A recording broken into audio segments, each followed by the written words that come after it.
Fiakarana teo amin'ny Chevalier de l'Ordre National Solofo be mpanazatra ny 3FB izay nodimandry ny alaka misy teo nametraka izay ny ministry ny fanatanjahantena.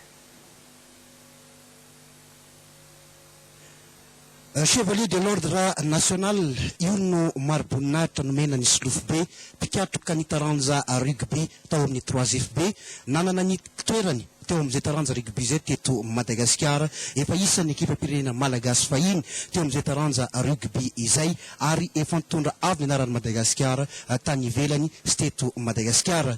Ny ministry ny fanatanjahantena Virapin Ramamonsoa no nametraka azy ho amin'izay laram-boninahitra izay.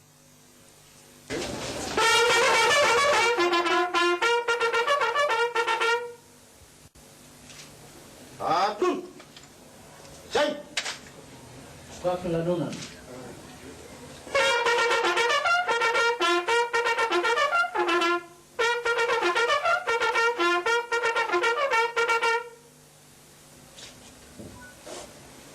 Amin'ny anaran'ny filohan'ny fahefana avy ny tetezamita ary ny Rino Rajoel filohan ambony indrindra ny marom-boninahitra pirenena sy araky ny fahefana nomenanay izahay Ramamonsoa Virapin ministry ny fanatanjahantena dia manendry any Andriamatora Rakoto Aritiana Andrianjaka Solo Arindimby di Solofo be mpanazatra ny 3FB championnat rugby ho eo amin'ny laharana Chevalier de l'Ordre National araka ny didim-panjakana laharana fa 2010-850 tamin'ny 7 octobre 2010. Ny aloha izay rehetra izay moa dia namangy ny fianakavian'ny Solofo be ny ministera ny fianakaviam-be ny ministera ny fanatanjahantena nitondra ny fampiononana amin'izao na lasa any Solofo be izao. Zay eto amin'ny televiziona malagasy dia mirary fiononana feno ihany koa ho an'ny fianakavian'ny Solofo be.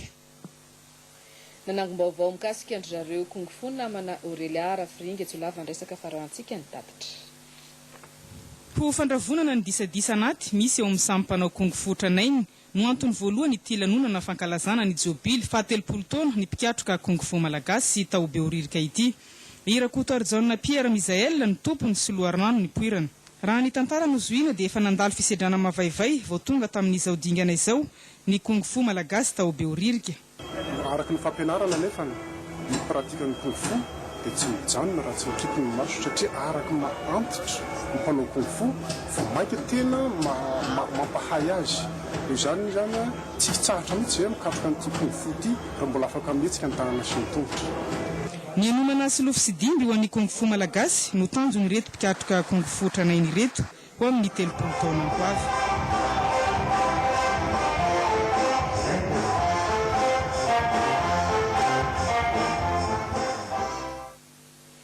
15 taona ny AGSL ny fampisehoana isan-karazany teny Mahamasina no nanamarian'izy ireo izany miaraka amin'ny Griffine Bakoliniaina.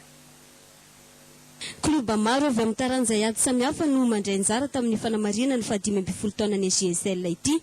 Nanakoako arak'izany ny teto amin'ny Kenjamitafo Mahamasina nahitana demonstration isan-karazany. AGSL zany dia fikambanana anankiray mikolokolo ny tanora ara-panatanjahantena sy fialamboly.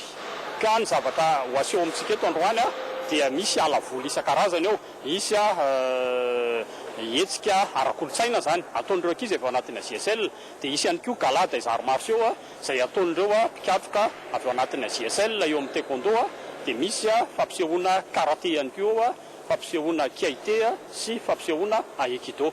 Ankoatra ny AGSL tompopety misy an'ireo mpanao taekwondo ETF dia tazana teto koa ny mpanao karaté, ny aikido, ny aide malagasy sy ireo hafa. Tsy latsa-danja ireo mpanao aérobika. Nanotrona izao fotoan-dehibe izao avokoa ireo olobe ny aiady indrindra ireo tompona andraikitra ambony avy eo amin'ny taekwondo ETF.